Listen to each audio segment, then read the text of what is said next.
पूज्याय राघवेन्द्राय सत्यधर्मरताय च भजतां कल्पवृक्षाय नमतां कामधेनुवे कृष्णाय वासुदेवाय देवकी नंदनाय च नंदगोपकुमाराय गोविंदाय நமோ நமः. ஐந்தாவது வேதம் என்று போற்றப்படும் மகாபாரதம் பார்த்து வருகிறோம். இப்போ நியாயமாக கிடைக்க வேண்டிய ராஜ்யம் பாண்டவர்களுடையது. பலமுறை கேட்டும் துரியோதனாதிகள் தருவதாக இல்லை. பகவான் கிருஷ்ணன் பாண்டவர்கள் வேண்ட தூதுவனாக வந்து திருதராஷ்டிரனுக்கு அவன் செய்த அதர்மங்களையெல்லாம் எடுத்து காட்டி இதனுடைய விளைவாக உன்னுடைய குலமே நாசமாக போகப் போகிறது அப்படின்னு சொல்லிட்டு எச்சரித்தார். பகவான் கிருஷ்ணனை தொடர்ந்து பரசுராமர், கண்வ ரிஷிகள், நாரத மகரிஷி மட்டும் இன்றி தன்னுடைய தாயான காந்தாரியும் பாருங்க, துரியோதனனுக்கு எவ்வளவோ உபதேசம் செய்த போதும் யாருடைய பேச்சையும் கேட்பதாக இல்லை துரியோதனன். மாறாக தூதுவனாக வந்த பகவான் கிருஷ்ணனையே கட்டி போட நினைத்தான். சாத்தகி மூலமாக கிருஷ்ணன் இதை தெரிந்து கொண்டு யார் யாரை கட்டுகிறார்கள் அப்படின்னு சொல்லிட்டு தன்னுடைய விஸ்வரூப தரிசனத்தை காண்பித்தான். பகவத் பக்தர்கள் கண்டு ரசித்தனர். இப்போ எவ்வளவு உபதேசம் சொல்லியும் கொஞ்சம் கூட துரியோதனன் கேட்பதாக இல்லை. அப்போ இதற்கு தீர்வு என்ன அப்படின்னா நிச்சயமாக யுத்தமே. இன்றிலிருந்து 7வது நாள் யுத்தம் நிச்சயம் நடக்க போகிறது அப்படின்னு சொல்லிட்டு பகவான் கிருஷ்ணன் குந்தியை சந்தித்து உன்னுடைய குழந்தைகளுக்கு சொல்ல வேண்டியது ஏதாவது இருக்கிறதா அப்படின்னு சொன்ன உடனே ஒரு சத்திரிய தாய் தன்னுடைய மகனுக்கு எப்படி உபதேசத்தை கொடுக்க வேண்டுமோ விதுலா உபாக்கியானம் மிக நீண்ட உபதேசத்தை கூறினாள். அஸ்வத்தாமனை, பீஷ்மரை, துரோணரை, கர்ணரை சந்தித்து யுத்தத்திற்கு முன் செய்ய வேண்டிய ஆயத்த பணிகளை பகவான் கிருஷ்ணன் செய்தான். இப்போ உபப்ளாவ நகரத்திற்கு நேராக பகவான் கிருஷ்ணன் சென்று விட்டான். அப்போ துரியோதனன் முன்னே பீஷ்மரும் சரி, துரோணரும் சரி பலவிதமான உபதேசங்களை கூறுகின்றனர். காந்தாரி வந்தால் தன்னுடைய மகன் செய்கின்ற அதர்மம் என்ன என்ன என்று சொல்கிறேன், சபையினரே கேளுங்கள் அப்படின்னு சொல்லிட்டு தன்னுடைய மகனாக இருந்தாலும் அவன் செய்வது எவ்வளவு பெரிய அதர்மம் என்பதனை அந்த சபையில் எடுத்துரைத்தால் அதுதான் பாருங்க காந்தாரியினுடைய ஒரு நேர்மையான ஒரு விஷயம். நியாயமாக பார்த்தால் திருதராஷ்டிரனும் சரி துரியோதனனுக்கும் இந்த ராஜ்யத்துக்கு சம்பந்தமே இல்லை. நியாயமாக பார்த்தால் பாண்டுராஜன் அமர்ந்திருந்த சிம்ஹாசனம் அது. எப்பொழுது பாண்டுராஜன் நேராக காட்டிற்கு சென்றானோ அதற்கு பிறகு அவனுடைய மகனான தர்மராஜன் தான் இந்த சிம்மாசனத்தை அலங்கரிக்க வேண்டும். அடுத்து யாருக்காவது பட்டாபிஷேகம் நடந்ததா? திருதராஷ்டிரனுக்கு கூட பட்டாபிஷேகம் இன்று வரை நடக்கவில்லை. அப்போ தன்னுடைய சகோதரனுக்கு பொறுப்புகளை ஒப்படைத்து பாண்டு காட்டிற்கு சென்றான். உடனே இவன் அந்த சிம்மாசனத்தில் ஏறி அமர்ந்தார். அவன் நழுவியதும் இதுதான் சந்தர்ப்பம் என்று அமர்ந்தவன் திருதராஷ்டிரன். உடனே இந்த தேசம் அனைத்தும் அவனுக்கு உரிமை கொண்டாட முடியுமா அப்படின்னு பார்த்தா நியாயமாக பாண்டுவின் புதல்வர்களுக்கு சேர வேண்டிய ஆஸ்திதனை தான் அமர்ந்து கொண்டு அனுபவித்து இது என்னுடையது என்று திருதராஷ்டிரனும் துரியோதனாதிகளும் கூப்பாடு போட்டு கொண்டிருக்கிறார்கள். யாருடைய ராஜ்யத்தை யாரிடம் கேட்பது? பாருங்க, இப்ப கூட தங்களுடைய ராஜ்யத்தை உரிமை என்று கேட்காமல் ஒரு 5 கிராமங்களையாவது கொடு அப்படின்னு சொல்லிட்டு தர்மத்தின் பால் இறைஞ்சி கொண்டிருக்கிறார் பாண்டவர்கள். ஆனால் அவர்களுடைய ராஜ்யத்தில் அமர்ந்து கொண்டு இவர்கள் கதை பேசிக்கொண்டு இருக்கின்றனர். இந்த ஒரு விஷயத்தை வேறு யாருமே எடுத்து கூறவில்லை. நிச்சயமாக திருதராஷ்டிரனுக்கே உரிமை இல்லாதது இந்த சிம்ஹாசனம் என்று காந்தாரி கூறினாள். இதை கேட்டவுடனே திருதராஷ்டிரன் அவன் பங்கிற்கு பல விஷயங்களை கூறினார். அதாவது எப்படின்னா, திருதராஷ்டிரன் துரியோதனனை பார்த்து, அப்பா, சந்திர வம்சத்தில் பார்த்தவனா, சரி, உன்னுடைய தாயார் இதுவரை சொன்னது என்னவோ அது நிஜம்தான். நியாயமாக பார்த்தால் பாண்டு சென்ற பின்பு எனக்கு யாருமே பட்டாபிஷேகம் செய்து வைக்காமல் அமர்ந்தவன் தான் நான் என்பதை சபை முன்னே திருதராஷ்டிரன் ஒப்புக்கொண்டார்.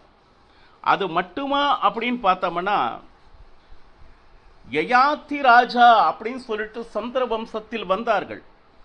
அவருடைய மூத்த பையன் தான் நியாயமாக பார்த்தால் அமர்ந்து ராஜ்ய பரிபாலனம் செய்ய வேண்டும்.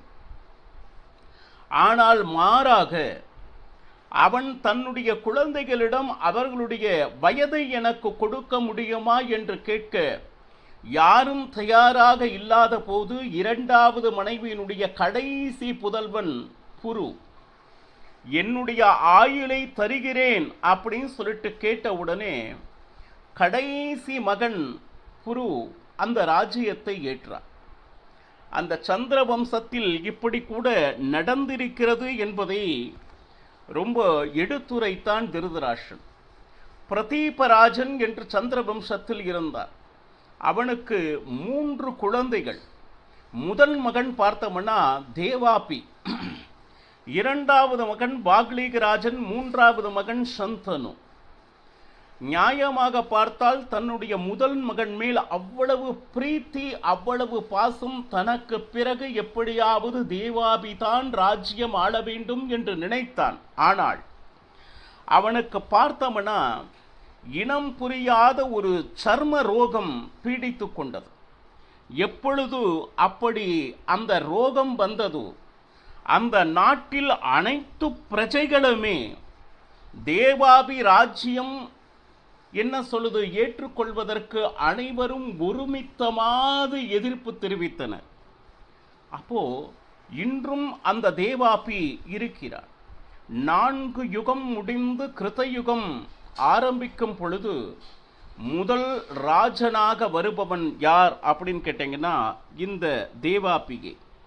அந்த தேவாபி எங்கு இருக்கிறான்னா கலாப கிராமத்தில் இன்றும் உயிரோடு வாழ்ந்து வருகிறார். அடுத்து பாக்லீகனை உட்கார வைக்கலாம்னா பாக்லீகன் தன்னுடைய மாமாவின் வீட்டில் வளர ஆரம்பித்து அந்த பாக்லீக ராஜ்யத்திற்கு ராஜ்யம் ஆளத் தொடங்கிவிட்டார். பிறகுதான் 3வது மகனாக இருக்கக்கூடிய சந்தனுவுக்கு ராஜ்யம் கிடைத்தது. இப்படி சந்திர வம்சத்தில் பார்த்தோம்னா பலவிதமான விஷயங்கள் மாற்றங்கள் நடந்திருக்கு. ஆனால் நான் பிறவியிலேயே 2 கண்களை இழந்தவன். அப்போ அதனால தான் இன்று வரை யாருமே எனக்கு பட்டாபிஷேகம் செய்து வைக்கவில்லை. அப்போ நானே தான் அமர்ந்திருக்கிறேன். அப்போ காந்தாரி சொல்வது 100% உண்மை துரியோதனா. பார்க்க போனால் இந்த ராஜ்யம் என்னுடையதே இல்லை. அப்படி என்னுடையதே இல்லை அப்படிங்கும் பொழுது அப்போ உன்னுடையது என்று உரிமை கொண்டாடுவதற்கு உனக்கு எந்த விதத்திலும் என்ன சொல்லுது உரிமை இல்லை. நீ ராஜனின் மகனே இல்லை. அது போக ராஜனின் மகனாக இருக்க வேண்டும் என்றால் அதற்கு உண்டான சில தகுதிகள் இருக்கு. அதில் எந்த தகுதியும் உனக்கு இல்லை. பாருங்க, தன்னுடைய தந்தையின் மூலமாக வரக்கூடிய வார்த்தைகள். ஒரு ராஜன் தன்னுடைய சிம்ஹாசனத்தில் உட்கார வேண்டுமெனா அதற்கு மினிமம் தர்மத்தின்படி நடந்திருக்க வேண்டும் என்கின்ற ஒரு சிறிய விஷயமாவது வேண்டும். ஆனால் அவன் பேசுவது, நினைப்பது, செய்வது அனைத்தும் அதர்ம செயலாக இருப்பதா? அப்போ ராஜனுடைய சிம்ஹாசனத்தில் உட்காரக்கூடிய எந்த தகுதியும் உனக்கு இல்லை.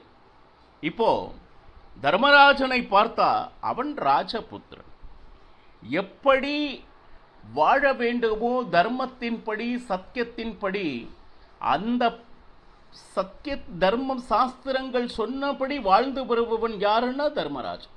அப்ப அந்த சிம்ஹாசனத்தில் உட்காருவதற்கு முழுமையான தகுதி உடையவன் யார் என்றால் தர்மராஜனே.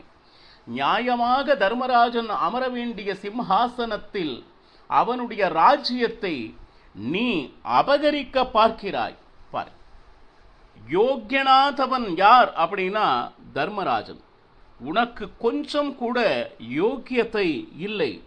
அப்போ இந்த நேரத்தில் தன்னுடைய தந்தையே இந்த சிம்ஹாசனத்தில் எந்த விதமான உரிமையும் உனக்கு இல்லை அப்படி. அது போக இந்த நாட்டில் உள்ள அத்தனை பிரஜைகளுக்கும் நல்லது நினைப்பவன் யார் அப்படின்னா தர்மராஜன். அப்போ பாருங்க, நீ பார்த்தவனா அப்படி அல்ல. நீ மனம் முழுக்க துஷ்ட எண்ணங்களை கொண்டவன். இப்போ ஜனம் எப்படி நினைக்கிறார்களோ அப்படி நடப்பவன் தர்மராஜன். அப்போ உன்னுடைய குடும்பத்தார் மேலேயே உனக்கு நல்ல அபிப்பிராயம் இல்லை. பாண்டவர்கள் வேறு யாரும் இல்லை, துரியோதனாதின் அவனுடைய குடும்பத்தார் மேலேயே நல்ல அபிப்பிராயம் இல்லை. இந்த இடத்தில் இத்தனையும் திருதராஷ்டிரன் சொல்லிவிட்டு துரியோதனனை பார்த்து, அப்பா, நான் இவ்வளவு தூரம் சொல்கிறேன், இப்போவாவது பாண்டவர்களை அழைத்து அவர்களது பாதி ராஜ்யத்தை கொடுத்து விடு. பாருங்க, காந்தாரி என்ன சொல்றா, இந்த ராஜ்யம் முழுக்க பாண்டவர்களுடையது, இந்த ராஜ்யத்தை அவர்களிடம் கொடுத்து விடு என்று விசால ஹிருதயத்தோடு பேசினாள் காந்தாரி. இவன் அதையெல்லாம் ஒப்புக்கொண்ட பின்னும் பாதி ராஜ்யத்தை கொடுத்து விடு அப்படின்னா பாருங்க, ஒப்புக்கொண்ட பின்னும் தன்னுடைய குழந்தைகள் நன்றாக இருக்க வேண்டும். அந்த பிள்ளை வியாமோகத்திலிருந்து திருதராஷ்டிரன் இன்னமும் வெளியே வரல. பாரு, இதையெல்லாம் கேட்டுக்கொண்டிருந்த துரியோதனனுக்கு கோபம் தலைக்கேறி கண்கள் சிவந்து உடனே எழுந்தான். 11 அக்ஷௌணி நம்மிடம் இருக்கிறது, பீஷ்மாச்சாரியாரை தலைமையாக ஏற்றுக்கொண்டு எல்லாம் யுத்தத்துக்கு தயாராகுங்கள் அப்படின்னு சொல்லிட்டு விறு என்று சபை விட்டு நகர்ந்தான் துரியோதனன். தாய் சொன்னாலும் சரி, தந்தை சொன்னாலும் சரி, குரு சொன்னாலும் சரி, ஆன்றோர் சொன்னாலும் சரி, சான்றோர் சொன்னாலும் சரி, தன்னுடைய காலம் கெட்டுவிட்டது என்றால் எவ்வளவு நல்லது சொன்னாலும் அதை ஏற்க மனம் முன் வருவதில்லை. பாரு, அப்போ யாருடைய பேச்சும் கேட்கல. இதையெல்லாம் இப்ப நடந்துட்டு இருக்கிறது. பகவான் கிருஷ்ணன் ஹஸ்தினபுரத்தில் என்ன நடந்தது என்பதை உபப்ளாவ நகரத்தில் பாண்டவர்களிடம் கூறிக்கொண்டிருக்கிறான். இத்தனை பேர் சொல்லியும் துரியோதனனுடைய மனசு மட்டும் மாறவே இல்லை. அவன் யுத்தத்திற்கு தயாராகி கொண்டிருக்கிறான் அப்படின்னு தர்மராஜனிடம் பகவான் கிருஷ்ணன் கூற, இப்போ வேறு வழியே இல்லை, யுத்தத்தில் அவர்களை என்ன சொல்லுது, வெல்வதே நம்மளுடைய தலையாய கடமை. பாருங்க, அப்பவும் இதையெல்லாம் கேட்ட தர்மராஜன், இதற்கு வேறு வழியே இல்லையா கிருஷ்ணா, நான் என்ன செய்யட்டும் அப்படின்னு கேட்கிறான். கடைசி வரை அவனுக்கு யுத்தத்தில் விருப்பமே இல்லை. வீணாக நிறைய உயிர் போகுமே என்கின்ற எண்ணம், பச்சாதாபம், அந்த தயை, இந்த வட்டத்திலிருந்து தர்மராஜன் வெளியே வரல. பாருங்க, ஆனா ரொம்ப ஸ்பஷ்டமா பகவான் கிருஷ்ணன், யுத்தமே சரியாத மார்க்கம்.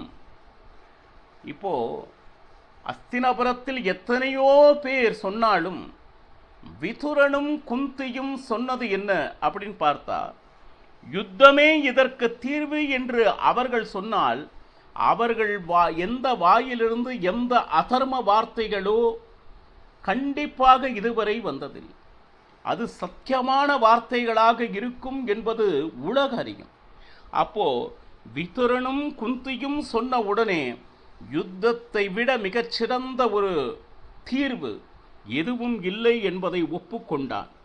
அப்போ அர்ஜுனா, 7 அக்ஷகுணியை தயார் செய்து சேனாதிபதியாக யார் நிறுத்துவது அப்படின்னு சொல்லிட்டு சில நேரம் கலந்து ஆலோசித்து ஒவ்வொருவர் ஒவ்வொரு பெயரை கூறினர். சிகண்டியை நிறுத்தலாம் அப்படின்னு சொல்லிட்டு ஒருவர், மற்றொரு கடைசியில் ஒருமனதாக பகவான் கிருஷ்ணனிடமே கேட்டுவிடலாம் அப்படின்னு ஒன்று. பகவான் கிருஷ்ணன் நம்மளுடைய பாண்டவர்களுடைய சைன்யத்தினுடைய சேனாதிபதியாக அக்னியிலிருந்து வெளிவந்தவன் திருஷ்டத்யும்னன் அப்படின்னு சொன்ன உடனே ஒருமனதாக அனைவரும் ஏற்றுக்கொண்டனர்.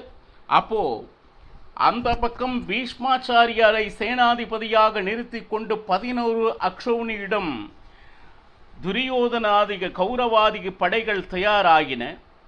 இந்த பக்கம் திருஷ்டத்யும்னனை சேனாதிபதியாக 7 அக்ஷௌணியுடன் பாண்டவர்கள் படை தயாராகின.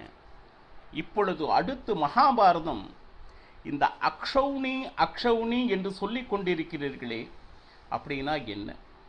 ஒரு அக்ஷௌணியில் யார் யார் இருப்பர், எத்தனை பேர் இருப்பர் என்கின்ற மிக அற்புதமான ஒரு பட்டியலை தருகிறது.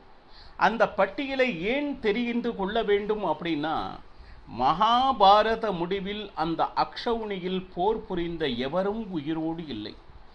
எத்தனை ஜனங்கள் அந்த போரில் என்ன சொல்லுது கலந்து கொண்டார்கள் என்கின்ற மிக நீளமான பட்டியல். அதை நாளை பார்ப்போம். அந்த பட்டியலை நாமும் தெரிந்து கொள்ள வேண்டும். ஒரு அக்ஷௌணி என்றால் எத்தனை குதிரைகள், எத்தனை யானைகள், எத்தனை ரதங்கள், எத்தனை காலாட்படைகள் என்கின்ற மிகப்பெரிய எண்ணிக்கை மகாபாரதம் விளக்குகிறது. நாளை பருகலாம். சர்வம் ஸ்ரீ கிருஷ்ணார்ப்பணமஸ்து. ஹரே ஸ்ரீனிவாஸ்.